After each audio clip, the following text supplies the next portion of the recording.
جامعہ دارالعلوم کراچی نے مقبول ترین ترک drama serial Ertugrul Ghazi کو مسلمانوں کے لیے نامناسب قرار دیتے ہوئے کہا کہ اس طرح کی فلمیں بنانا، دیکھنا اور دکھانا گناہ ہے۔ جامعہ دارالعلوم کراچی نے ڈرامہ ارطغرل غازی پر دیے گئے فتوے کی کاپی جاری کر دی۔ فتوے میں ڈرامہ ارطغرل غازی سمیت اس طرح کے دیگر ڈراموں کو اسلام کے خلاف سازش کا حصہ قرار دیا۔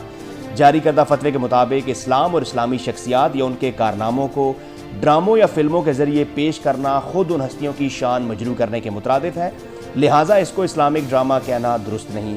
فتوے میں مزید کہا گیا کہ ڈراموں میں اپنی طرح سے حلیہ، لباس اور گفتگو کو منسوخ کیا جاتا ہے جو در حقیقت اسلام کی خدمت نہیں بلکہ اسلام کے خلاف سازش کا ایک حصہ ہے، لہٰذا اس طرح کی فلمیں بنانا، دیکھنا اور دکھانا گناہ ہے۔ ڈرامہ ارطغرل غازی اس وقت پاکستان میں انتہائی مقبول ہے اور نوجوان نسل کی ایک بڑی تعداد اس ڈرامے کو دیکھنے میں دلچسپی رکھتی ہے، مگر در حقیقت یہ اسلام کی خدمت نہیں بلکہ اسلام کے خلاف سازش کا ایک حصہ ہے۔